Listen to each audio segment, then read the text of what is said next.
गांव का नाम था सोनपुर। सोनपुर किसी नक्शे पर नहीं दिखता था, पर वहां की कहानियां दूर दूर तक मशहूर थी। खेतों की खुशबू, नहर की मंद धार और एक चौक था जहां रोज हंसी, बहस और चाय का दफ्तर खुला रहता था। उसी चौक के पास रईसों का दुकान, बुनकर की दुकान और एक छोटी सी मदरसा जैसी इमारत थी जहां गांव के मुद्दों पर सुबह शाम चर्चा होती। और उसी मदरसे के पीछे एक हल्की सी झोपड़ी थी जिसमें रहता था मुल्ला नसरुद्दीन, जिसकी बातों से गांव हंसता था और जिन चालों से कभी कभी पूरा गांव रोश में आ जाता था। मुल्ला की चालाकी, बुद्धि और अजीब-ओगरीब हरकतें तो सब जानते थे, पर इस बार उसकी हरकत कुछ ऐसी थी कि पूरा गांव भड़क उठा। फिर कुछ दिनों बाद वही गांव आंखों आंखों में रोने लगा और आखिर में हंसी ठहाकों में टूट पड़ा। ये कहानी वही बताती है। एक साल सूखा पड़ा, नहर सूखने लगी और पैसे की कमी ने गांव के रिश्ते खट्टी कर दिए। पंचायत के चुनाव भी आने वाले थे। सरपंच रामचंद के विरोधी सोमालाल और उनकी बैनर बट्टे की रणनीतियों ने माहौल गर्म कर दिया था। झगड़े छोटे छोटे से लगते थे, पर अंदर से आग पक चुकी थी। हर कोई सोचता था कि दूसरा ही सबका भला नहीं चाहता। रोज नए नए आरोप, पुरानी बातें ताजा और अदालत के चक्कर भी बढ़ गए थे। मुल्ला नसरुद्दीन इस सबको चुपचाप देख रहा था। वो समझता था कि लोग केवल एक दूसरे पर दोष नहीं लगा रहे, बल्कि खुद को बचाने के चक्कर में दूसरों के हिस्से का हक भी खा रहे हैं। दुकान पर उधार की रोटी बांटने से लेकर पानी के बराबर हिस्से तक हर बात में अनिंदित रिवाज बन गया था। मुल्ला ने सोचा कि जो बीमारी अंदर है उसे मजहब, नीतियों या भाषण से ठीक नहीं किया जा सकता। उसे हंसी की भाषा आती थी और वो मानता था कि कभी कभी हंसी से बड़ा इलाज नहीं। एक दिन मुल्ला ने अपनी गधे की पीठ पर एक पुराना चादर बांधी, उसके सिर पर टोकरी रखी और चौक पर आकर खड़ा हो गया। लोग सोचने लगे कि मुल्ला फिर किस नई हुकूमत का खेल कर रहा है। मुल्ला ने चुपके से अपने गधे के चारों ओर एक कपड़ा लपेटा और फिर गधे की पीठ पर बैठे बैठे उसने घोषणा कर दी, अलोर समाज सुनो, कल से हमारा गांव नया मुकद्दर देखेगा। सरकार ने मुझे आदेश दिया है कि यहां एक नायाब फैसला सुनाने के लिए एक अद्भुत जज नियुक्त किया गया है। ये जज किसी इंसान से ज्यादा निष्पक्ष है। वो नींद में भी नहीं झूठ बोलेगा और आदर के आगे झुककर निर्णय देगा। लोग पहले तो मुस्कुरा दिए, कुछ ने मुंह मोड़ा, फिर एक एक कर चौंक गए। कौन? चौक पर खड़े हाजी अब्दुल्ला ने पूछा। मुल्ला ने गंभीरता से उत्तर दिया, यहां का नया जज, मेरा गधा मियां। हंसी की लहर सी चली, पर साथ ही जिज्ञासा भी। गांव के लोग बड़े बड़े मुद्दों से तंग आ चुके थे। हत्या, जमीन के झगड़े, छोटे मोटे सौदों में धोखा, कुछ भी शांत नहीं हुआ था। मुल्ला ने आगे कहा, कल सुबह 9 बजे जो भी अपना केस या शिकायत सुनाना चाहे वो मेरे पास आए, और जो चाहे अपने दावे के साथ जो कुछ भी देना चाहते हैं दे दे। मैंने गधे को सिखाया है कि वो केवल सच सुनेगा। जो झूठ बोलेगा गधा उसी का मुंह बंद कर देगा। किसी तरह की दलील में वहां कोई नहीं रुका। कुछ लोग समझ गए कि ये मुल्ला का कोई तमाशा है, पर दिल में एक आशा थी कि शायद कोई अद्भुत सच्चाई सामने आ जाए। और फिर बात फैल गई। गांव के बाहर के लोग भी आ गए। लोकल अखबार वाला भी आया। सब चाहते थे कि देख ले कि कैसे गधा जज बनकर फैसले सुनाएगा। कुछ रईस लोग जो अपने लोकहित की आस में पक्षपात करते थे, उन्होंने सोचा कि ये मौका है अपना प्रभाव दिखाने का। वे अपने पैसे और मिठाइयां साथ लाए ताकि नए जज को प्रभावित किया जा सके। छोटे लोग जिनके पास कुछ नहीं था, केवल आशा लिए आए कि कहीं एक ईमानदार फैसला तो नहीं हो जाएगा। सुबह 9 बजे चौक भरा हुआ था। मुल्ला ने गधे को उठाकर सौम्यता से वहां बिठाया और उस पर एक पुराना साफ सिला हुआ कंबल ओढ़ा दिया। किसी ने ये कंबल राजसी कहा, किसी ने हंसी में मुस्कुरा दिया। मुल्ला ने आवाज उठाई, जो कोई भी सीधा सादा केस लाना चाहता है खरे मन से आए। जो कोई रिश्वत देगा उसका केस सुनकर गधा उसकी भाषा नहीं समझेगा। पहला केस आया था छोटा सा। रामू की बकरी गाय के समीप मर गई और बकरी के मालिक ने आरोप लगाया कि पड़ोसी ने बकरी चुराई। केस सुनते ही मुल्ला ने चुप चुप होकर गधे के कान के पास पूरी बात बताई। गधे ने सिर हिलाया और नाक सूंघकर एक आवाज निकाली। मुल्ला ने फिर गधे की नाक पकड़कर कहा, देखो, गधा कहता है कि बकरी खुद से चली गई। सब लोग थोड़ा शांत हुए। रामू ने रोते हुए बताया कि बकरी बीमार थी। मामला सुलझ गया, हल्का सा अपमान हुआ और लोग खुशनुमा होकर लौटे। पर जैसे जैसे बड़े लोग आए, भीड़ में चिल्पोम मचने लगी। चंदू दुकानदार आया और कहा कि सोमा लाल ने उसके पैसे रोक कर रखे हैं। सोमा लाल की आंखें लाल हो गई। उसने अपनी जेब से कुछ सिक्के निकाले और गधे की ओर बढ़कर कहा, मेरे बेटे की पढ़ाई का खर्च है, तू मेरे बच्चों का भला कर। चंदू ने भी कहा कि वह तो बस अपना न्याय चाहता है। मुल्ला ने चुप रहकर गधे की पीठ थपथपाई। गधे ने ठहाका सा लगाया और उसके मुंह से निकलते हुए आवाज ने सबको चौंका दिया। जैसे गधा कह रहा हो, सारा पैसा वही नहीं लेगा जो पहले ही चुका दे। लोग गुस्से में आ गए। गधा बात कर रहा है, चिल्लाने लगे कुछ लोग। फिर तुरंत ही सबने आशंका जाहिर की कि यहां एक नया तमाशा चल रहा है, कि कुछ लोग पैसे देकर गधे को चुप करा रहे हैं और जो सच बोलना चाहते हैं उनको दबाया जा रहा है। कुल मिलाकर माहौल ठंडा से गर्म हो गया। सबसे बड़ा झटका तब लगा जब गांव के सबसे बड़े जमींदार ठाकुर वीरभान ने अपना केस रखा।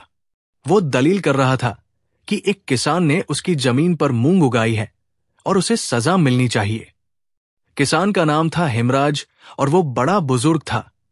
हाथ कांपते थे पर आंखों में दम था। ठाकुर ने अपने नौकरों से सोना और कपड़े गधे के सामने दिखाई और कहा कि ये सब न्याय के लिए दिए जा रहे हैं। हेमराज कुछ भी न कह सका। मुल्ला ने फिर गधे की नाक पकड़कर उसकी ओर झुककर कान में कुछ बोला। गधे ने एक जोरदार ही निकाला और फिर उसे लगा जैसे गधा हंसा हो। मुल्ला बोला, गधा कहता है, जिनके बाजू में जमीन है वे जमीन को भूलकर घर के सच्चे मालिकों की हंसी में नहीं मिले। ठाकुर की आंखों में आग सी उठी। ये गधा क्या जानता है? उसने चिल्लाया। ये तो नादान है।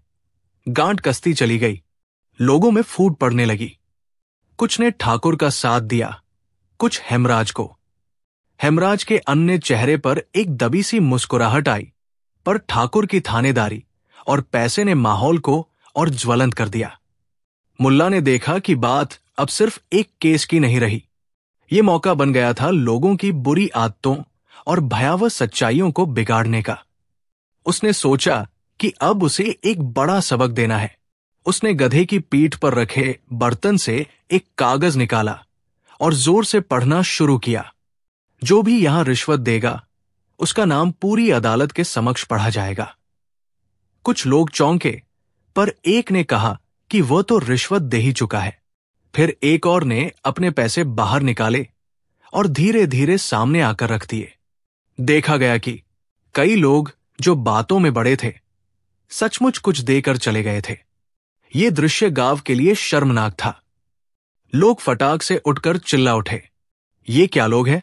ये हमें साबित कर रहे हैं कि हम खुद कितने बिक्री हो चुके हैं। गांव में एक उन्मादी रोष फैल गया। लोग जोर जोर से कहते, पुकारते और कभी कभी हाथ भी उठने लगे। मुल्ला ने देखा कि जो गुस्से में थे वे उन लोगों के घरों की झलकियां देखने लगे, जैसे किसी ने उनकी चोरियां पकड़ ली हों। ठाकुर वीरभान ने अपने नौकरों से कहा कि मुल्ला को गांव से निकाल दो या कम से कम गधे को। पर बीच में हाजी अब्दुल्ला ने खड़े होकर कहा, रुको सब लोग, पहले सुनो कि मुल्ला क्या कह रहा है। पर बात और बिगड़ी। कुछ लोग मिलने को तैयार नहीं थे। उस दिन शाम तक माहौल इतना खराब हो गया कि किसी ने सोचा भी नहीं था कि ये कलह सुबह की हंसी थी। ठाकुर के लोग चिल्ला चिल्ला कर बाजार में दूध और सब्जी खरीदने वालों को भी धमका रहे थे। दुकान में भीख मांगने वाले बच्चों को मार पिटाई हुई। पंचायत के बाहर से कुछ लोग चल कर आए और आरोप प्रत्यारोप से चौक धंस गया। पूरा गांव एक आग के ढेर की तरह हो चला। अगली सुबह गांव की हवा में तलखी थी। सबने मुल्ला के खिलाफ आवाज उठाई कि उसने गांव की इज्जत गिरा दी। खेतों में काम ठप पड़ गए। लोग किराना भी लेने नहीं निकले क्योंकि मुल्ला ने हमारी पोल खोल दी। हर कोई कहता। मुल्ला खामोश था। वो अपनी छोटी सी झोपड़ी में बैठा गधे को सुखद सांझ दे रहा था। उसे पता था कि थोड़ी देर के लिए लोग नाराज होंगे। हर प्रयोग का एक दुष्प्रभाव होता है, पर वो जानता था कि कुछ घड़ों में सच्चाई का आलिंगन होना जरूरी था। दिन भर शोर शराबा चलता रहा। शाम को गांव के बुजुर्गों ने मुल्ला को बुलाया। तूने क्या किया? तूने हमारे घर की इज्जत पर कीचड़ उछाला। सरपंच रामचंद बोले। मुल्ला ने शांत होकर जवाब दिया, मैंने किसी की इज्जत पर कीचड़ नहीं डाला। मैंने एक चश्मा लगाया ताकि जो अंधेरे थे वे दिख जाए। बुजुर्गों ने कहा, पर क्या इतनी कठोरता जरूरी थी? मुल्ला ने कहा, कठोरता तो सच का हिस्सा है। अगर कोई अपने हाथ स्वयं नहीं देखता तो क्या मस्जिद का मिर्चन खेत खुद ठीक कर देगा? बुजुर्गों ने मुल्ला को समझाया कि गांव में शांति बनाए रखना जरूरी है। मुल्ला ने सिर हिलाया और कहा, ठीक है, लेकिन मैं एक शर्त पर शांति की बात मानूंगा। वो शर्त यह है कि जो लोग रिश्वत दे चुके हैं वे सच्चाई स्वीकार कर लें और जो लोग दूसरों का हक खा रहे हैं वे वापस कर दें और जो अमीर लोग हैं वे सार्वजनिक काम में योगदान दें ताकि गरीबी का एहसास कम हो। ठाकुर वीरभान ने गरजते हुए कहा कि वो ऐसे कुछ नहीं करेगा। तुमने हमारी बेइज्जती की, अब शर्म की बात है, उसने कहा।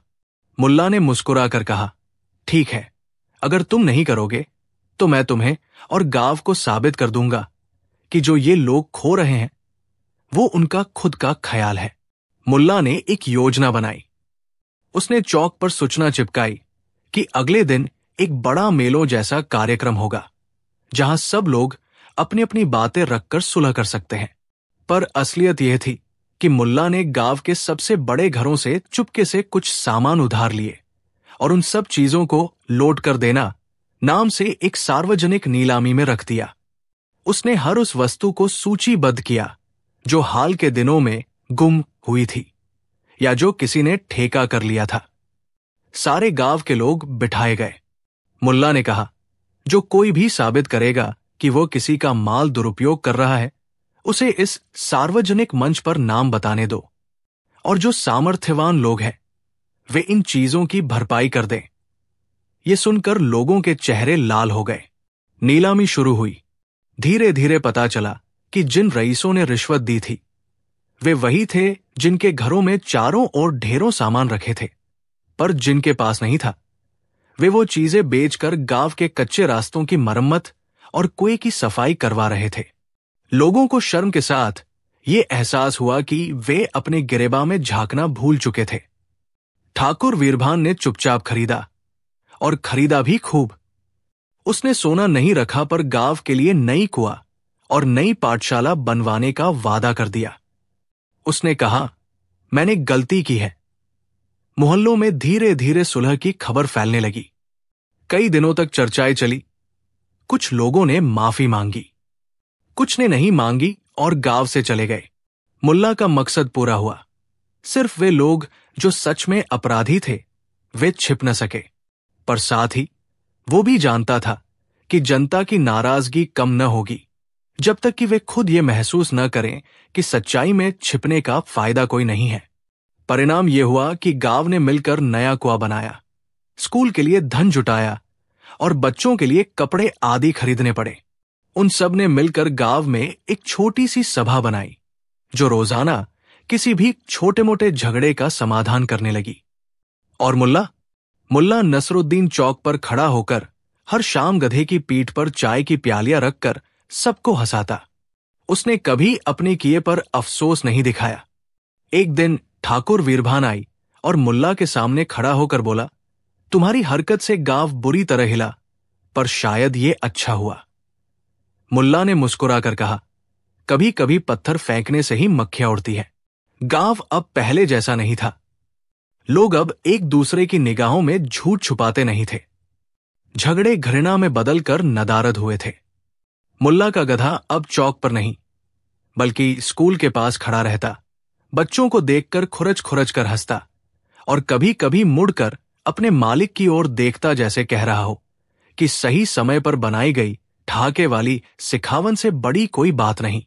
कहानी का आखिरी दृश्य वो था जब गांव के बच्चे कुएं के किनारे इकट्ठा हुए थे और ठाकुर वीरभान ने सिखाया कि गांव की असली दौलत आपसी भरोसा है। मुल्ला वहीं नीचे बैठे, चाय की प्याली उठाए और गधे की पीठ पर अपना हाथ रखा। किसी ने उससे पूछा, मुल्ला, तुमने जानबूझकर सबको आहत किया, क्या यह सही था? मुल्ला ने बस हल्की सी हंसी दी और बोला, अगर मैं सच्चाई को एक कपड़े की तरह धीरे से पालना चाहता तो ये कपड़ा और पावों में उलझकर सबका खून कर देता। मैंने तेज हवा फैलाई ताकि गंदगी उड़े। गांव अब भी उसकी हरकतों पर कभी कभी नाराज होता था, पर उन्हीं हरकतों की वजह से सोनपुर में एक नई सुबह आई और उस सुबह के साथ एक बात और निश्चित हो गई कि कभी कभी सच को सुनने के लिए जरूरी नहीं कि तुम बड़े न्यायालयों के दरवाजे खोलो। बस तुम्हें एक गधे की नाक से भी सच सुनना पड़े तो सुनो और अपने आप को बदलो। यही मुल्ला की सबसे बड़ी सीख थी और यही कारण था कि भले ही वो कभी कभी गांव को भड़काता था, पर अंत में वही गांव की शान बनकर उभरता। गांव का नाम था बरगाव। बरगाव कुछ खास नहीं था, पर यहां के लोग अपने अपने ढर्रे के थे। सड़क के किनारे आम का पेड़, मठिया वाला चौक, एक छोटा सा तालाब और उसकी पार पर खड़कती हुई कच्ची सड़क। वही पड़ोस में रहती थी रघुबाई और उसके पति हरिदास की छोटी सी हवेली। रघुबाई का चेहरा मुखड़ा सा, बातों में मिठास और काम में तेज। हरिदास चुप रहने वाले थे, पर खेतों और किसानी के मामले में तेज। उनके घर की नींव पर वर्षों की मिट्टी और श्रम जमा था। वे अपने घर से प्यार करते थे, पर हाल ही में उनके घर की दीवारें कुछ यूं चाहनचाह हिलने लगी थी कि हर सांस पर चिंता बढ़ती गई। मुल्ला नसरुद्दीन का नाम सुनते ही गांव के चेहरे पर अलग तरह की मुस्कान आ जाती थी।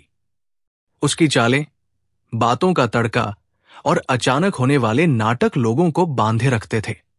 पर इस बार उसकी हरकतों का असर रघुबाई के घर पर सीधे सीधे पड़ने लगा। पड़ोसी परेशान हो उठे और हवेली की रौनक जैसे मंद पड़ने लगी। मुल्ला नसरुद्दीन को मजाक और शिक्षा का एक अजीब संगम पसंद था। वो किसी बात को सीधा कहने से बेहतर समझता था कि कभी कभी एक उल्टी सीधा तमाशा करके लोग अपनी आंखें खोल लेते हैं। पर उसकी नई योजना किसे नहीं भाई। उसने तय किया कि गांव में रोज होने वाली छोटी छोटी शिकायतों को बड़े नाटकीय अंदाज में सुलझाया जाएगा। उसने चौक पर एक पुराना डिब्बा रखा और घोषणा कर दी कि जो कोई भी शिकायत लेकर आएगा उसे नाटक के रूप में रखा जाएगा और फैसले उसी मंच पर दिए जाएंगे। लोग पहले हंसे, फिर देखने आए और फिर यहीं से सब कुछ बिगड़ा। पहला दिन तो तमाशा सीमित रहा। दुकानदारों के बीच की छोटी झड़पें और खेत के काम वाले कलहे नाटकीय अंदाज में सुलझा दी गई। पर दूसरी बार जब मुल्ला ने अपने नाटक में शोरशराबा बढ़ाया तो चीजें बदतर हुई। उसने गांव के कुछ घरों के दरवाजों पर अजीब से पोस्टर चिपकाए जिन पर लिखा था कि जिन्होंने अपने पड़ोसियों का सम्मान नहीं किया उनका हाल यही होगा, और फिर खरोची हुई तस्वीरें लगी थी जो दिखने में किसी भी घर की रोजमर्रा की चीजों जैसी थी।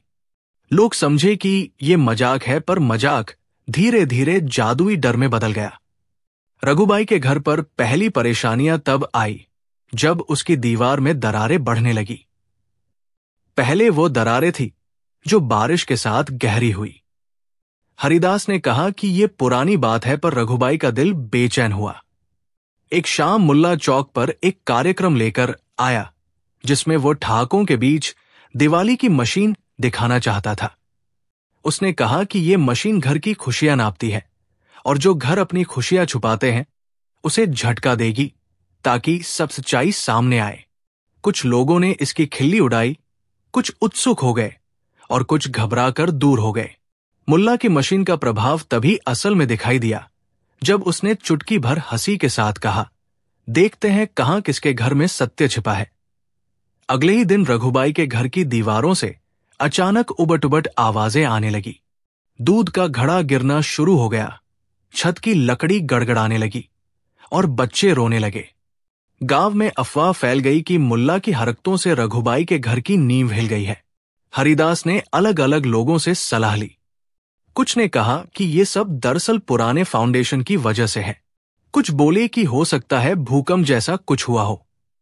पर जब पुरानी गढ़ों से मिट्टी बाहर निकली और दीवारों पर नई दरारें आईं, तब उनकी चिंता गहराने लगी। पड़ोसियों के बीच भी बात ने तूल पकड़ा। कुछ लोग मुल्ला को दोष देने लगे। कुछ ने कहा कि रघुबाई ने अपनी दीवारों की मरम्मत समय पर नहीं कराई। गांव की हवा में गूंज उठी कि मुल्ला ने जानबूझकर किसी तरह से घर को अस्थिर कर दिया है ताकि वो अपनी धुलाई कर सके। ये बात सुनते ही रघुबाई का माथा ठनका, उसकी आंखों में पसीना आ गया। रघुबाई और हरिदास ने पंचायत में मामला उठाया। पंचायत वाले बेबस थे। मुल्ला ने अपनी हरकतों को मजाक बताया और कहा कि उसने कभी किसी को नुकसान पहुंचाने की सोची ही नहीं। पर बात बढ़ा दी गई। ठाकुर, जो गांव का बड़ा मालिक था, ने कहा कि अगर मुल्ला की वजह से किसी का घर ढह गया तो जवाब दे उसे माना जाएगा। मुल्ला ने अपनी बुद्धि झटकते हुए कहा कि उसने केवल सच्चाई का पर्दा उठाया है। सच्चाई देने का उसके पास भी कोई लाइसेंस नहीं था, पर उसने कहा कि लोग छुपा रहे थे। ये बातें आग में घी का काम कर गई। रघुबाई की हालत खराब होने लगी। उसे बच्चे की पढ़ाई और घर की मरम्मत के लिए पैसे चाहिए थे, पर हरिदास के पास कुछ खास नहीं था। हवेली की नींव के आसपास खालियां दिखाई देने लगी।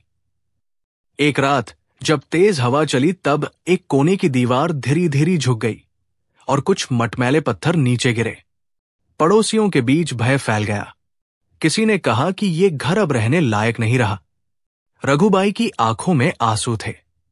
हमने ये घर अपने हथेली की कमाई से बनाया था, वो बोली। अब मुल्ला की शरारतों के कारण सब कुछ खत्म हो जाएगा। गांव के कुछ लोग उन दोनों का साथ देने लगे। ठाकुर ने कहा कि वो अपनी मजदूरी दे देगा, पर उसका इरादा असल में दिखावटी था। कुछ ने कहा कि रघुबाई ने पहले भी पड़ोसियों के साथ झगड़े किए हैं और अब ये प्रतिफल है। झगड़ा बढ़ता गया और मुल्ला पर आरोप की तीखी धार गिरी। कुछ लोगों ने मुल्ला को पकड़कर पंचायत में पेश कर दिया। मुल्ला ने तब चुप्पी तोड़ी। उसने कहा, मैंने सिर्फ सच्चाई दिखाई थी। मैंने किसी की दीवार नहीं तोड़ी। पर किसी ने उसे नहीं सुना। लोगों की नजरों में वो अब मजाकिया ही नहीं रह गया था, वो बिगाड़ने वाला बन गया था। गांव के बच्चे भी उससे डरने लगे थे। मुल्ला के चेहरे पर एक अजीब सी उदासी थी। वो जानता था कि उसकी हरकतों का असर कहीं ज्यादा बड़ा निकला है, पर वो ये भी मानता था कि सच्चाई को सामने लाना जरूरी था। पर क्या ऐसा करके किसी का घर हिलाना जायज था? वो खुद से पूछता रहा। इसी बीच एक बुजुर्ग आगंतुक आया। वो शहर से आया हुआ इंजीनियर था जिसका नाम सतीश था। वो स्कूल में पढ़ाने आया हुआ एक बूढ़ा दोस्त था, पर अब गांव में कुछ काम देखते हुए रुक गया था। उसने रघुबाई के घर की नाप तौली की और कहा कि ये कोई सामान्य दरार नहीं है। ये मिट्टी की थरथराहट से नहीं, ये नदी के पक्के रास्ते में किए गए बदलाव से है। उसने कहा। उसने बताया कि पास वाले कुएं का पानी तेजी से घट रहा है और खेतों में यांत्रिक नालियां काट दी गई है, जिनसे मिट्टी की सहायक परतें कमजोर हुई। अगर हम नई तरह से नींव नहीं बनाते तो दीवारें और टेढ़ी हो जाएंगी, वो कहा। सभी लोग सुनकर चौंक गए। ये सुनकर मुल्ला की आंखों में वो चमक लौट आई जो पहले थी। उसने कहा, देखा, मैंने कहा था कि कुछ छुपा हुआ है। पर यह बात अलग थी। अब मामला कोई मजाक नहीं था, ये एक सामूहिक जिम्मेदारी थी। गांव के कुछ लोगों ने मिलकर भूगर्भ विशेषज्ञ को बुलाया और काम शुरू किया। ठाकुर को भी अब अफसोस हुआ कि उसने मामले को केवल व्यक्तिगत स्वार्थ से देखा था, लेकिन फिर भी चीजें आसान नहीं थी। रघुबाई के घर की मरम्मत के लिए पैसों की जरूरत थी। ठाकुर ने अपना वादा पूरा किया और कुछ सामग्री भेजी, पर लोग अभी भी गुस्से में थे।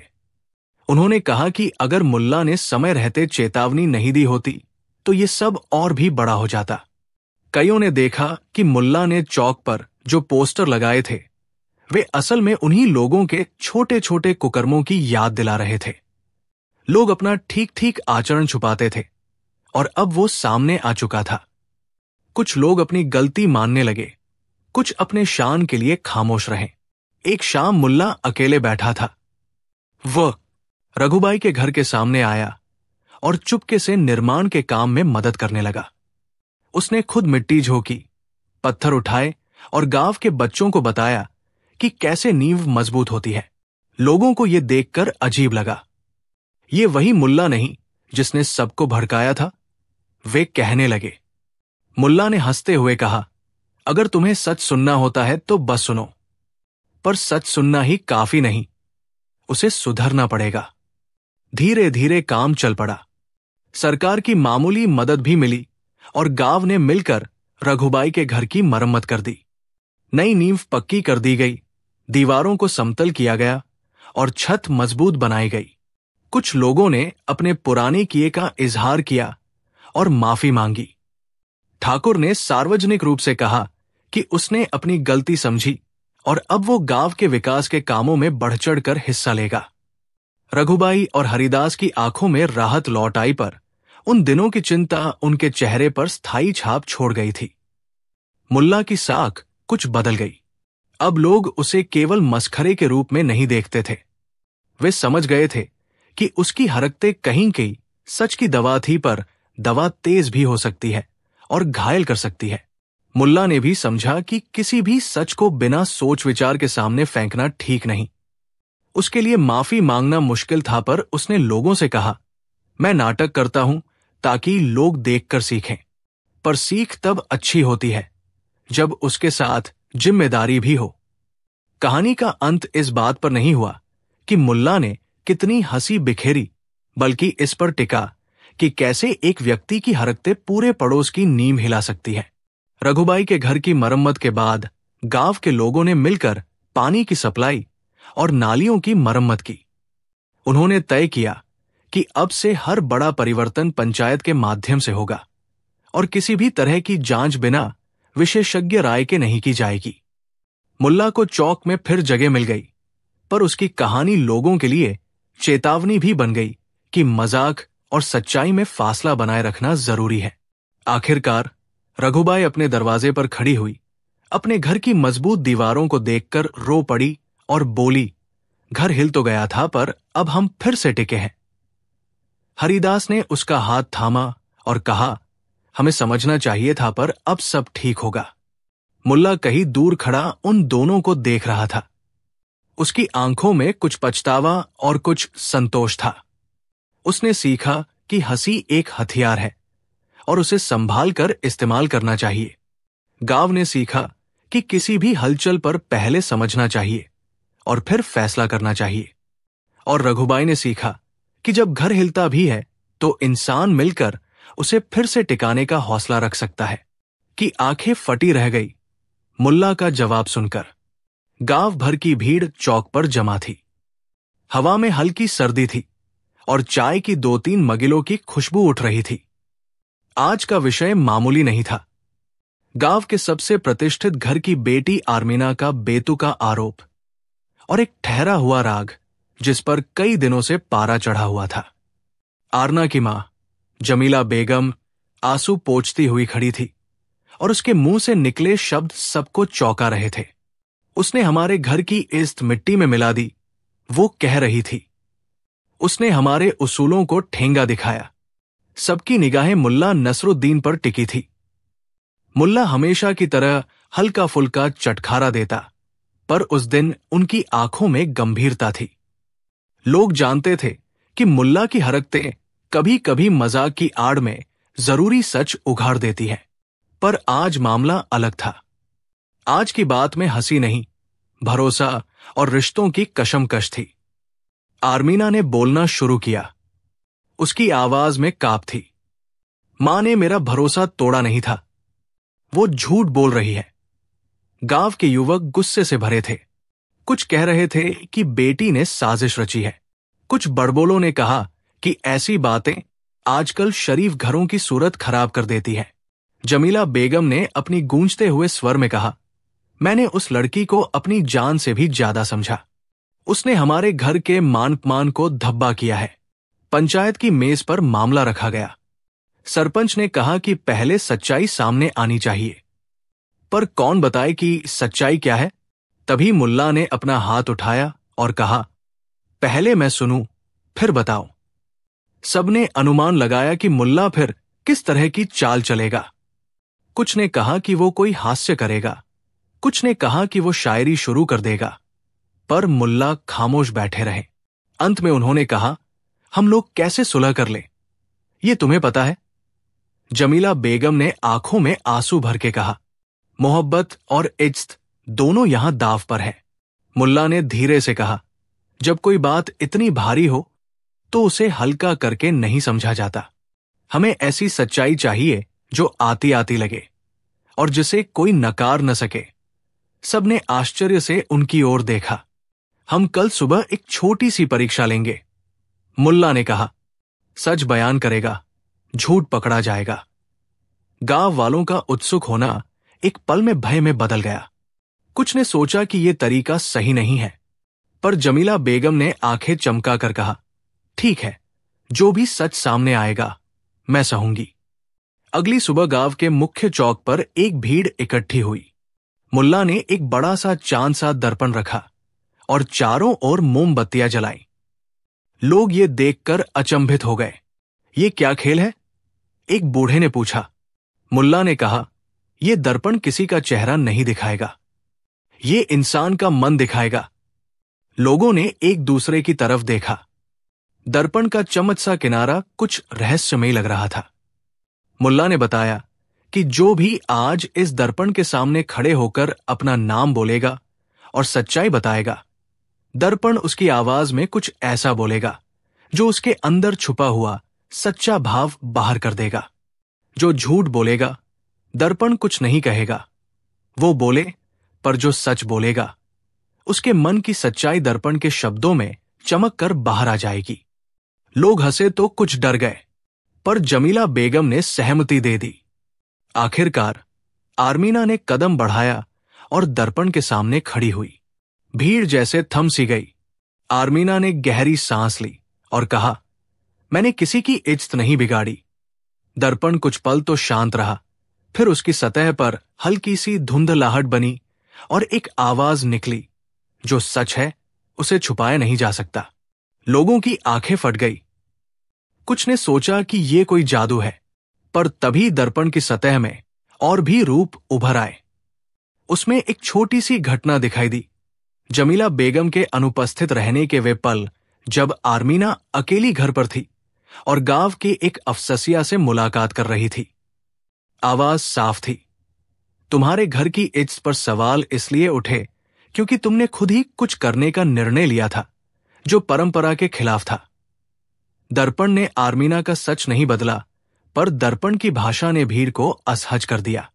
जमीला बेगम की आंखें फैल गई।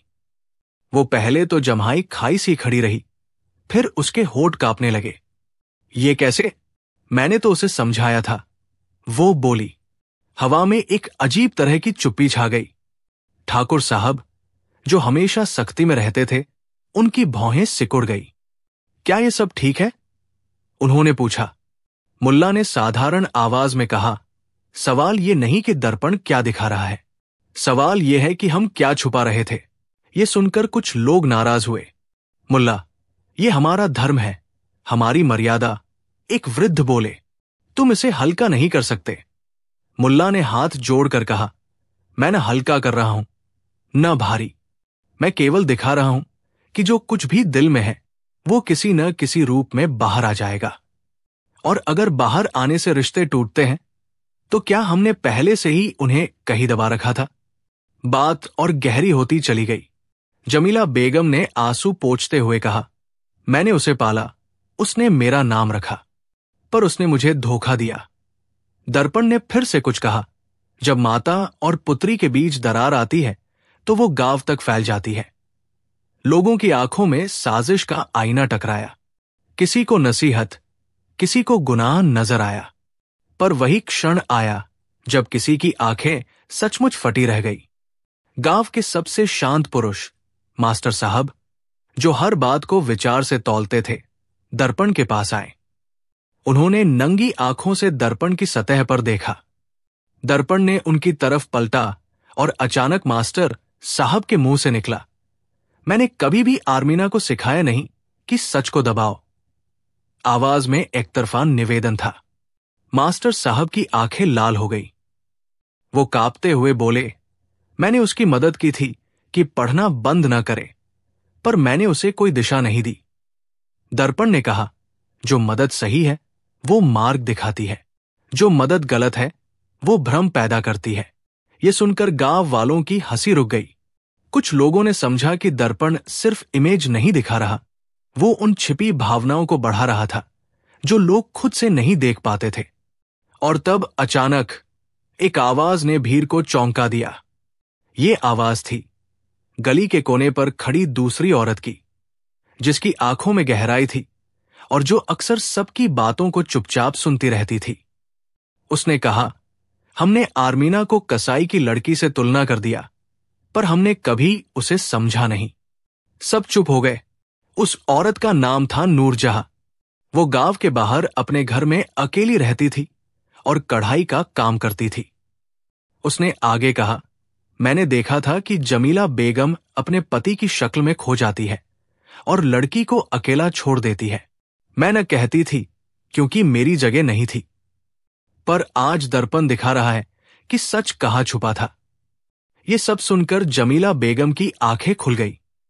उसने उस पल में महसूस किया कि उसकी नाराजगी और शर्म दोनों मिली जुली भावनाएं हैं। आर्मीना के कदम धरती पर ऐसे थे जैसे वो किसी भंवर से निकल आए हो। दर्पण ने फिर से कहा, सच सुनने की हिम्मत कर लो, झूठ का पर्दा स्वयं गिर जाएगा। तभी अचानक एक युवा, रफीक, जो आर्मीना का बचपन का दोस्त था और अब विदेश से महीना भर पहले लौटा था, आगे आया। उसने दर्पण के सामने खड़े होकर कहा, मैंने कुछ देखा है, पर मैंने कभी नहीं कहा। भीड़ सन्न रह गई। रफीक ने बताया कि उसने कई बार आर्मीना को छुप कर भेजा था और उसे आश्वस्त किया था कि गांव के किस्से उसकी राह नहीं रोकेंगे। उसने कहा कि उसने केवल प्यार किया था। दर्पण की सतह पर एक परछाई उभरी, दो बच्चे जो साथ खेल रहे थे, पर फिर दूरी आ गई। दर्पीक ने कहा, मैंने उसका हाथ पकड़ने की हिम्मत नहीं की और अब सब कुछ टूट गया है। इनमें से कई खुलासों ने गांव के भीतर छिपे हुए गिले शिकवे बाहर ला दिए। दर्पण की भाषा अब और स्पष्ट थी।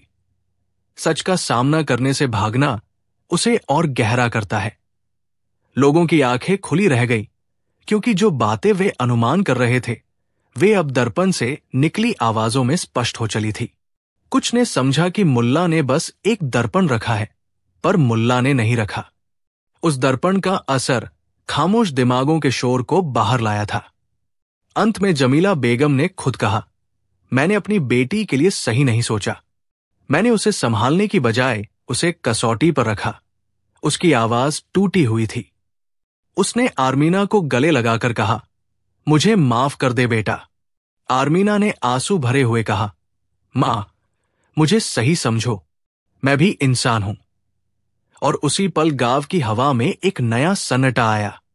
लोगों ने महसूस किया कि कई बार सख्ती और रुदन के पीछे केवल डर छिपा होता है। मुल्ला ने चुपचाप दर्पण को उठाया और बोला, सच वही है जो हमें बदल दे। उस रोज दर्पण ने केवल सत्य नहीं दिखाया, उसने उन रास्तों का पता भी दिया जिनसे लोग अक्सर मुंह मोड़ लेते हैं। दर्पण की सतह पर जो चित्र उभरे वे सिर्फ सत्य के प्रतिबिंब नहीं थे, वे उन रिश्तों की झलक थे जिन्हें समझकर ही सुलह संभव थी।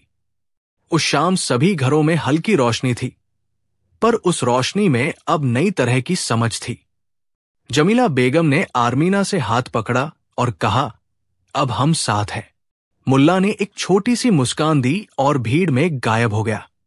लोगों की आंखें अब उसी चकाचौंध से नहीं फटी थी।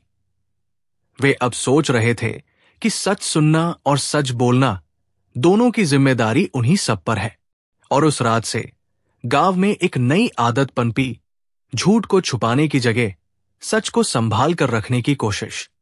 किसी ने कहा कि दर्पण असली था या नहीं, पर किसी ने भी नहीं कहा कि दर्पण की जरूरत नहीं थी।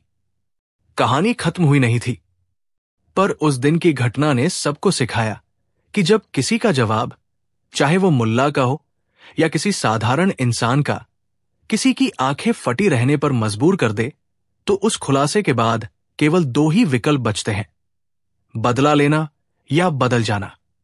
गांव ने बदला नहीं लिया, उसने बदल जाना चुना। गांव का नाम था करौलपुर। करौलपुर में हर चीज का अपना तरीका था। लोग सुबह उठते, खेत जोतते, बकरियों को चारा देते और चौक पर मिलने आकर हल्की फुल्की नोकझोंक के बाद दिन भर की बातें करते। खुशियां छोटी थी और तकरार छोटी छोटी बातों पर होती। पर इस बार करौलपुर में कुछ अलग था। नया मौसम नहीं, नई समस्या थी। गांव में तनाव बढ़ गया था। छोटे छोटे झगड़े बड़े होते जा रहे थे, बातें बदनाम हो रही थी और लोग एक दूसरे की टोकरी में कंकड़ ढूंढते रहते थे। इसी हल्के बुझे माहौल में मुल्ला नसरुद्दीन की अनोखी सोच ने जन्म लिया, जो सबको हंसने पर मजबूर कर दे और कुछ रिश्तों को बचा भी ले। मुल्ला नसरुद्दीन की शरारतें मशहूर थी। वो हमेशा कुछ नया, कुछ अटपटा करने की कोशिश करता। लोग उसे पसंद करते भी थे और डरते भी थे, क्योंकि मुल्ला की हंसी में सच छिपा रहता। पर इस बार मुल्ला ने सोचा कि हंसी का एक ऐसा उपकरण चाहिए जो सीधे दिल तक पहुंच सके। उसे नाम मिला हंसी का बम। ये बम किसी को चोट नहीं पहुंचाएगा, पर जो भी उसे फोड़ कर देखेगा, उसकी हंसी रुकेगी नहीं। मुल्ला चाहता था कि वो हंसी लोगों के भीतर जमा कड़वाहट को पिघला दे और रोजमर्रा के झगड़ों को हल्का कर दे। मुल्ला ने हंसी के बम की परिकल्पना को तमाशा नहीं बनने दिया। उसने तय किया कि बम कोई असली चीज नहीं होगी, बल्कि एक कार्यक्रम होगा, एक खेल होगा जिसे देखकर लोग हंसेंगे और फिर सोच भी लेंगे। उसने अपने गधे को साफ सुथरा किया, टोपी पहनाई और एक पुराना कब्रस्तानी घंटा लेकर चौक पर खड़ा हो गया। सुनने में ये सब अजीब था, पर करौलपुर की भीड़ नयापन पसंद करती थी, इसलिए लोग जमा हो गए। मुल्ला ने घोषणा की कि अगले दिन वो एक बम फोड़ेगा जो हर दिल की कड़वाहट उड़ाकर ले जाएगा और उसे हंसी का बम कहा जाएगा। कुछ लोग हंसे, कुछ ने सिर पकड़ा, पर सब उत्सुक थे। अगली सुबह चौक पर भीड़ पहले से ज्यादा थी। पंडित, किसान, हाकिम, दुकान वाला, बच्चे सब आए थे। मुल्ला ने मंच पर चुपचाप एक बड़ा सा ड्रम रखा, उसे रंग बिरंगे कपड़ों से ढका और कहा कि यह हंसी का बम है। सबकी नजरें उस ड्रम पर टिक गई। मुल्ला ने तबरात बरा अपने पुराने किस्सों की शुरुआत की, पर हर किस्से में कुछ नया था। एक झूठ जो सच बना, एक सलाह जो उल्टी निकली और एक चाल जो सीधे दिल में घुस गई। लोगों की हंसी छूट पड़ी, पर अचानक मुल्ला ने गंभीर स्वर में कहा, अब समय है असली हंसी निकालने का। जो भी अब बोलेगा उसे ये बम हंसी देगा, और जिसकी कड़वाहट गहरे में रुकी है वो भी हंस पाएगा। पहला शिकार था पक्का मोहल्ले के दो दुश्मन, चंदुलाल और हरिहर। दोनों के बीच जमीन का झगड़ा सालों पुराना था। आज भी दोनों एक दूसरे को देखते ही आंखें तरेरते। मुल्ला ने दोनों को बुलाया और कहा, दोनों मिलकर ये बताओ कि किसका गुस्सा ज्यादा है। चंदुलाल बोला कि उसका गुस्सा हरिहर के किन्हीं बर्तन चुराने पर है। हरिहर ने कहा कि वो तो सिर्फ उधार दिया था और चंदुलाल धोखेबाज है। मुल्ला ने बीच में आकर कहा, ठीक है, अब देखो ये हंसी का बम क्या करता है। उसने ड्रम से एक पुरानी झकझोर देने वाली कहानी निकाली। एक कहानी जिसमें चंदुलाल का बचपन था। उसकी पहली साइकिल का टायर पंक्चर हुआ था और वो रोता हुआ घर आया था, पर किसी ने उसे दया नहीं दिखाई। भीड़ में कुछ लोग रो पड़े, कुछ हंसे और कुछ चुप हो गए। हरिहर ने अचानक कहा कि उसने भी कभी ऐसी ही छोटी शर्मिंदा बात झेली थी। दोनों की आंखें मुलायम हुई। लड़ाई का कारण छोटा निकला और गुस्सा टूट गया। लोग समझ गए कि चंदूलाल और हरिहर की लड़ाई सिर्फ अहंकार की वजह थी, न कि सच्चे अपमान की। हंसी ने आइस को पिघला दिया। मुल्ला का बम सिर्फ मजाक तक सीमित नहीं रहा, उसने हर कथा में एक दर्पण रख दिया, एक ऐसी बात जो सुनने पर लोग अपने आप में झांकने लगे। एक दंपति आए जिनका रिश्ता रोज रोज छोटी बातों पर टूटता था। मुल्ला ने उनके प्रेम की कहानी उलट-पुलट कर बताई। कहा कि कैसे शादी के पहले वो युवक बर्तन धोने के बहाने रोज आया करता था और लड़की को नकली हंसी से झुका देता था। भीड़ में सब हंसे, पर फिर वो हंसी खामोश हो गई जब मुल्ला ने कहा कि अब वही बर्तन धोने वाला पति घर के कामों से भागने की वजह बन गया है। दोनों ने देखा और अपने आप को समझा। हंसी का बम का असर ये हुआ कि वे अपनी पुरानी आदतों पर लौटकर माफी मांगने लगे और रिश्तों की मरम्मत शुरू हुई। मगर हर कोई इतना आसान नहीं था। गांव के कुछ लोग ऐसे थे जिन्होंने अपने हितों के लिए झूठ और दुराचार को अपनाया हुआ था।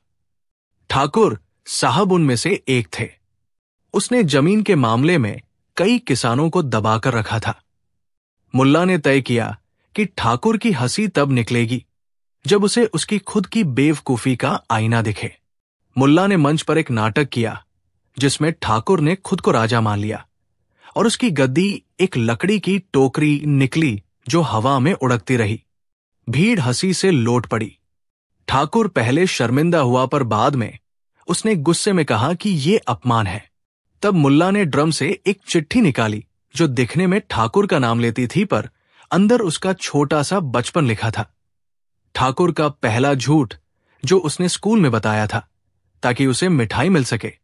ये सुनकर भीड़ में पुरानी बातों की हंसी और शर्म मिली। ठाकुर की आंखों में आन निकल गई और उसने चुप्पी साध ली। कुछ दिनों बाद ठाकुर ने सार्वजनिक रूप से गांव के एक सार्वजनिक कुएं के नवीनीकरण के लिए धन दिया। वो बड़ा दिखावा था, पर लोग समझ गए कि किसी तरह से उसकी सख्ती में नरमी आई है। हंसी का बम ने उसकी कठोरता को अंदर से हिलाकर रख दिया। मुल्ला की विधि में एक खास बात थी। वो कभी किसी की हंसी का मजाक नहीं उड़ाता था। उसकी हरकतों में मानवीय गरिमा बची रहती थी। हंसी उसके लिए एक औजार थी, हथियार नहीं। इसलिए जो भी बम फोड़ा जाता उसमें हमेशा एक मौका होता था कि व्यक्ति खुद अपनी गलती माने और तालिये की बजाय आत्मनिरीक्षण करे। यही कारण था कि लोग मिश्रित भावनाओं के साथ आते और अक्सर बेहतर होकर लौटते। बच्चों का डर, बूढ़ों की शिकन, युवा की झिझक, सब कुछ हंसी के बीच कुछ मुलायम हो जाता। बम के प्रभाव ने गांव के ताने बाने में भी बदलाव लाया। पहले जहां लोग किसी की कमजोरी पर उंगली उठाते थे, अब वे पहले खुद झांकते।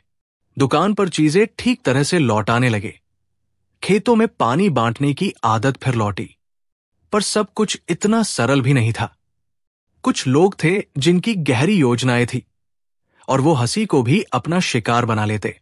एक दिन एक व्यापारी ने मुल्ला से कहा कि यदि वो बम का सबको ठिठोली करवा दे तो उसका पोल खोल दिया जाए। व्यापारी का मकसद शायद अच्छा नहीं था। मुल्ला ने न मुस्कुराया और न कुछ कहा, पर उसने उस व्यापारी की बात को एक कविता में बदल दिया और चौक में सुनाया। कविता में व्यापारी की खुदर्जी और अपंत्व का सच सामने आ गया। व्यापारी की आंखें झुकी और उसने गांव के गरीब बच्चों के लिए कुछ अनाज दे दिया। हंसी का बम का ये असर था कि वो केवल मनोरंजन नहीं करता था, वो गतिविधि की शुरुआत करता था।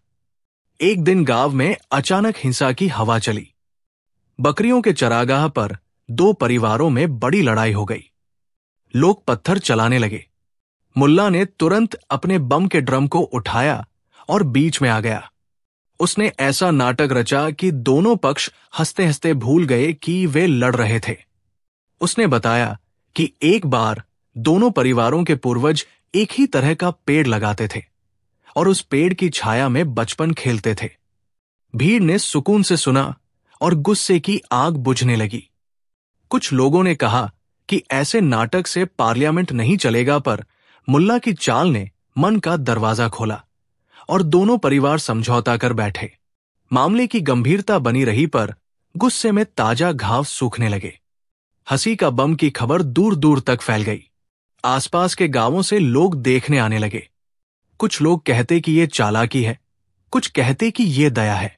मुल्ला ने खुद कभी दावा नहीं किया कि उसका तरीका सर्वश्रेष्ठ है, पर उसने महसूस किया कि हल्की हंसी में भी गहरा असर होता है। उसने ये भी देखा कि जहां हंसी से दिल नर्म हुआ, वहां लोग फिर से मिलकर काम करने लगे। एक बार गांव ने मिलकर एक बड़ा मेले जैसा आयोजन रखा, जिसमें हर किसी को एक मौका मिला। छोटी छोटी प्रदर्शनियां, कहानियां और बच्चों के लिए रंगारंग खेल। इस मेले में मुल्ला ने आखिरी बार अपना सबसे बड़ा बम फोड़ा, पर यह कोई नाटक नहीं था।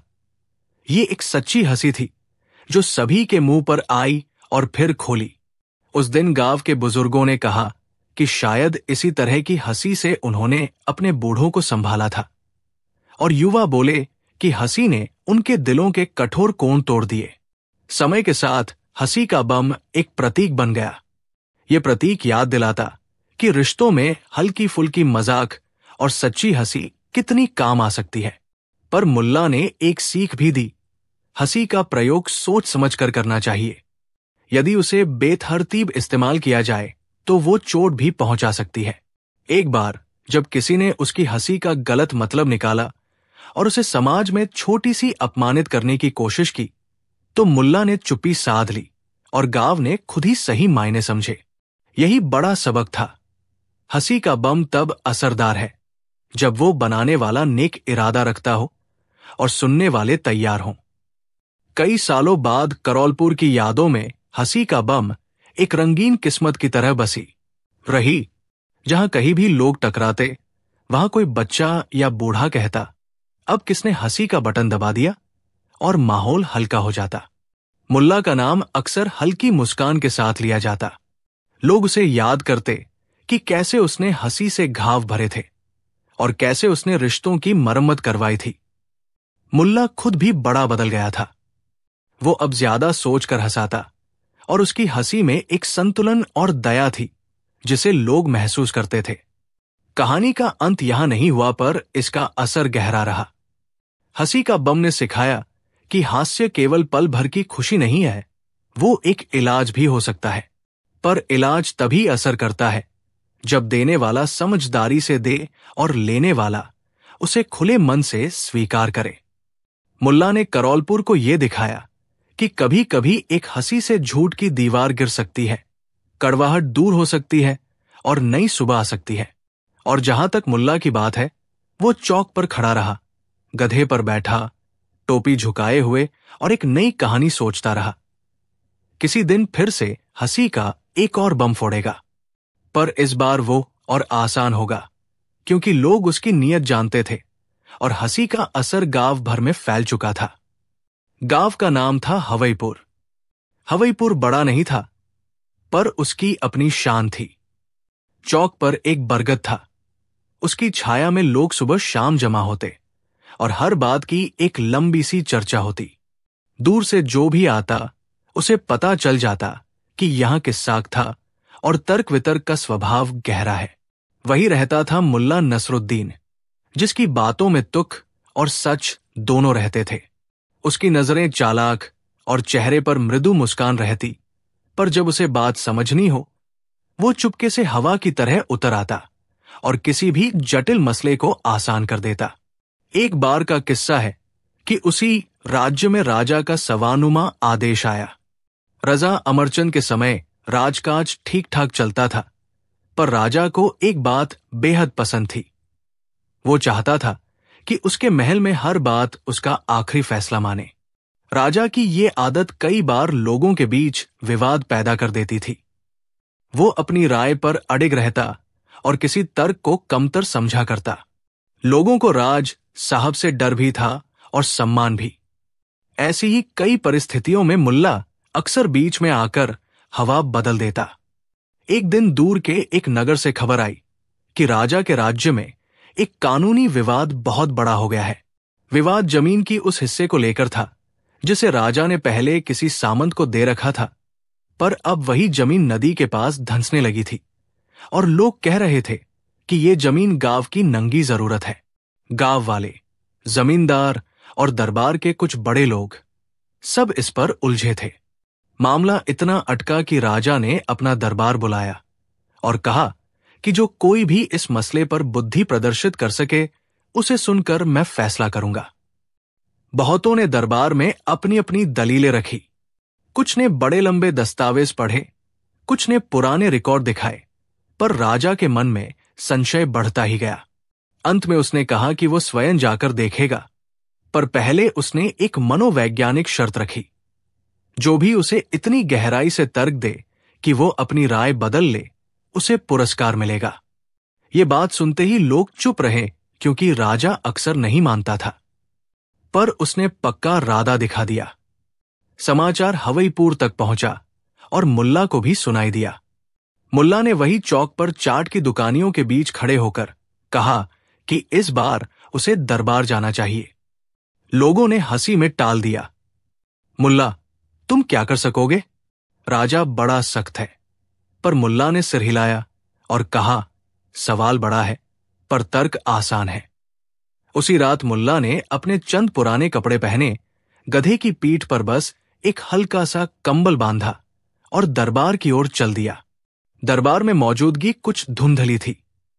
दरबार के सिपह सलार, मंत्रीगण और बड़े जमींदार एक पंक्ति में बैठे थे। राजा सिंहासन पर था। सोने की आभा और दियों की चमक उसके मुंह पर रौब सी भर रही थी। मुल्ला को देखते ही राजा ने कहा, ये कौन आते हैं? मुझे लगता है धरती पर अब अजीब लोग भी आ गए। मुल्ला ने मधुर स्वर में कहा, राजा की खिदमत में एक नमस्ते। कुछ तालियां आए पर बाद में सन्नाटा छा गया, क्योंकि राजा ने आदेश दिया कि अब यही मुल्ला बोले। मुल्ला ने राजा का अभिवादन किया और सीधे मुद्दे पर आ गया। मुल्ला ने कहा, हुकुम, आपकी जो जमीन है और जिसे आपने किसी को दी है, वो नदी के पास है। अब सवाल यह है कि वो जमीन किसकी है, किसे उसका अधिकार है और किसे उसे छोड़ देना चाहिए। मंत्रीगण ने दस्तावेज उठाकर कहा कि रिकॉर्ड में ये जमीन उस सामंत के नाम पर दर्ज है। जमींदारों ने कहा कि उसने वर्षों में खेती की और वो उसका हकदार है। राजा ने गहरी आवाज में कहा, जो कानून कहे वही सही। मुल्ला ने धीरे से कहा, हुकुम, कानून भी इंसान ने बनाया है, इंसान की ही समझ से, और समझ भी बदलती है। जब खेती डूबने लगे, तब क्या लेख पर लिखा वादा ज्यादा भारी रहेगा या उस गांव की जिंदगी? यहां कुछ लोगों ने गुस्से में कहा कि मुल्ला भावुक हो रहा है, पर मुल्ला बस मुस्कुराया और आगे बढ़ गया। वो जानता था कि राजा की सबसे बड़ी खामियों में से एक थी उसका स्वाभिमान और नियमों के प्रति अति श्रद्धा। मुल्ला ने एक चाल चली जो राजा को अचकचा दे। मुल्ला ने कहा, हुकुम, मान लीजिए आपके पास दो बर्तन हैं, एक सुनहरा है और एक मिट्टी का। सुनहरा दिखने में अच्छा, भारी और मजबूत लगेगा, पर मिट्टी का बर्तन जीवन के कामों में उपयोगी है। अब यदि वो सुनहरा बर्तन किसी पुराने नियम की तरह दिखता है और मिट्टी का बर्तन गांव वालों की रोजमर्रा की जरूरत, तो क्या आप सुनहरे बर्तन को हमेशा प्राथमिकता दोगे? राजा ने मुस्कुराते हुए कहा, मैं सुनहरा पकड़ूंगा, क्योंकि वह कीमती है। मुल्ला ने आंखें चमकाकर कहा, पर हुकुम, जब सुनहरा पिघलने लगे या टूटने लगे, तब वो कुछ काम का रहेगा या मिट्टी का बर्तन ही काम आएगा? कुछ मंत्री हंसे, पर राजा का चेहरा गंभीर हो गया। मुल्ला ने आगे कहा, कीमत केवल दर्शनीयता से नहीं होती, कीमत उपयोग से है। मुल्ला का तर्क साधारण था पर आसान नहीं। उसने राजा को सबूतों के बजाय सवालों से घेरना शुरू कर दिया। हुकुम, आपने कभी देखा है कि नदी किनारे जो जमीन है, वो न केवल पानी डाले कर देती है, वो गांव की आत्मा है। लोग उसी पर बच्चों को पालते हैं, उसी में वे बीज बोते हैं, उसी से उनकी भोर निकलती है। अगर आप उस जमीन को किसी एक व्यक्ति को ऐसे ही दे देंगे कि वो उसे बेच दे, तो क्या न्याय होगा? राजा ने तुरंत कहा कि कानून में सब स्पष्ट है, उसने लिखवा कर किसी को दी है, फिर वो उसकी संपत्ति है। मुल्ला ने सिर पर हाथ रखकर कहा, हुक्म, लिखापन और जिंदगी में फर्क होता है। एक कागज पर नाम होना और लोग भूख से मरना, इन दोनों के बीच कैसे न्याय करेंगे? दरबार के एक कोने में एक जमींदार ने ठहाका लगाकर कहा, यह मुल्ला तर्क नहीं कर रहा, केवल भावनाओं का भाषण दे रहा। मुल्ला ने पूरी शांति से पूछा, जब आपने नदी की हदें देखी होंगी, आपने देखा होगा कि नदी किससे डरती है? वो बड़े पत्थरों से नहीं डरेगी, वो आदतों से नहीं डरेगी, वो बचपन से जाने वाली हरियाली से डरती है। अगर आप जमीन बचाना चाहते हैं तो आप नियमों का पालन करवा कर क्या हासिल करेंगे? क्या नियम पानी को रोक पाएंगे? राजा की आंखों में थोड़ी उंगली सी हिली। वो अनदेखा करने के बजाय सोचने लगा। मुल्ला ने एक कदम और बढ़ाया। उसने कहा, अगर आप एक राजा हैं तो आप केवल कानून के रखवाले नहीं, आप लोगों के पिता भी हो। पिता वही नहीं जो नियम बनाए, पिता वह है जो जब छत गिरने लगे चादर बांट दे। इस पर दरबार में खामोशी छा गई। राजा की शान और खुददारी दोनों में हल्का सा कंपन हुआ। उसने कहा, तुम्हारा सवाल भावुक है, पर किसके हित में फैसला करूं? जो कागज रखता है या जो जरूरत रखता है? मुल्ला ने नजदीक आकर कहा, हुकुम, अगर आप राजा को राजा बनाए रखने के लिए लोग सुखी होंगे तो लोग आपकी तारीफ करेंगे, पर अगर आप केवल कागजों को बचाकर आत्मा को खो देंगे तो शाही नाम का भी क्या मोल होगा? दरबार में एक बुजुर्ग न्यायाधीश ने दस्तावेज देखा और कहा कि कानून स्पष्ट है, पर मुल्ला ने उसे बीच में काटकर पूछा, बुजुर्ग जी, क्या आपने कभी उस वक्त अदालत में बैठकर ये नहीं सोचा कि कोई कागज गलत कबूलता है? क्या आपने कभी देखा है कि जो लोग रिकॉर्ड बनाते हैं वे कच्ची जमीन के दर्द को समझते हैं? न्यायाधीश ने धीरे से सिर हिलाया, पर कुछ कह न सका। मुल्ला ने अपने तर्क में सहजता से उदाहरण दिए। उसने खेतों के साँचे, बच्चों की भूख और नदी के बदलते पानी की आवाज बताई। उसकी आवाज में कोमलता थी, पर ताकत भी थी। वो किसी को सीधे ठेस नहीं पहुंचा रहा था, पर उसने अंदाज से कहा कि राजा का असली कर्तव्य क्या है। राजा अब निश्चय करने को उकसाया जा रहा था। उसने दरबार में सवाल उठाया और कहा कि यदि वह जमीन वापस ले ले तो क्या सामंत का दर्जा गिर जाएगा? मुल्ला ने ठंडे दिमाग से उत्तर दिया, हुकुम, दर्जा गिराने की बात तब होती है जब आप किसी को सताते हैं। अगर आप जमीन इस हेतु लौटाते हैं कि पूरा गांव जी सके और सामंत को किसी दूसरी तरह से सम्मान दिया जाए, तो क्या उसका दर्जा फिर नहीं बढ़ेगा? आपकी नीयत ही उसका आकलन करेगी। ये बात सीधे राजा के अहंकार पर लगी, पर साथ ही उसने राजा के भीतर जो आदर्श थे उन्हें भी छुआ। राजा ने कुछ क्षण के लिए चुप्पी साधी। उसकी हथेलियों में घड़ी की खनक सुनाई दी। दरबार का माहौल बदलने लगा। मुल्ला ने फिर एक आखिरी तर्क रखा, सरल और ठोस। उसने कहा, हुकुम, देखो मैं क्या कहता हूं। राजा वह है जो समय के साथ न्याय करता है।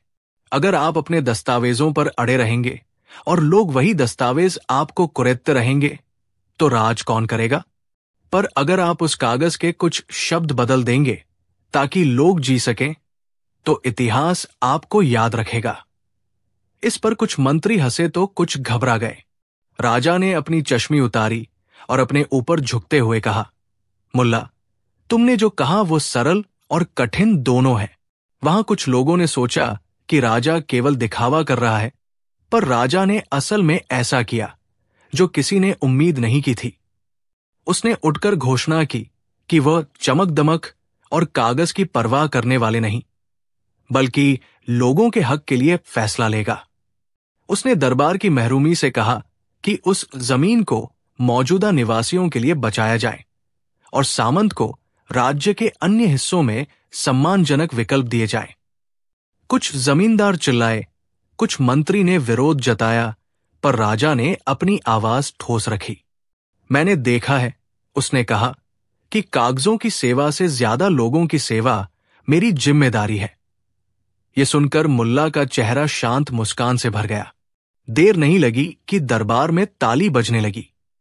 कुछ लोग हैरानी से कुछ लोग खुशी से, पर राजा ने अपनी हार स्वीकार कर ली थी। हार नहीं, बल्कि अपनी पुरानी सोच को बदलने का पुरस्कार। राजा ने मुल्ला को बुलाया और उसकी बुद्धि की तारीफ की। उसने कहा, तुमने मेरे कानों को ऐसा सुनाया कि मैंने सोचा नहीं था। मैं मानता हूं कि मेरा फैसला बदलना चाहिए। मुल्ला ने बगैर घमंड के सिर झुकाया और कहा, हुकुम, आपका फैसला अदालत से भी बड़ा है जब वो जनजीवन को बचाए। समाज में ये घटना परछाई बनकर फैल गई। लोग बोले कि आखिरकार राजा ने वही किया जो राजा को करना चाहिए था। मुल्ला को गांव वापस आते ही लोग घेरने लगे।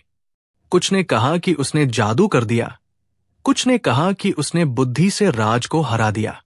मुल्ला ने गंभीरता से मुस्कुराते हुए कहा कि बुद्धि का काम यही है कि वो कठोरतम डर को भी नर्म कर दे।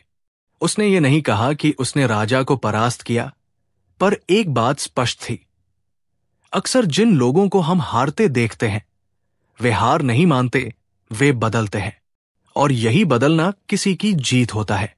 कहानी का असर यह रहा कि उस गांव में अब भी लोग राज की नीति और मुल्ला की बुद्धि की बात करते, पर सुंदरता यह थी कि राजा ने हार मानते हुए मालूम किया कि उसकी जीत केवल कागजों पर नहीं मानी जाएगी। उसने जनता का विश्वास वापस पाया और सत्ता के तर्कों में लचीलापन दिखाया।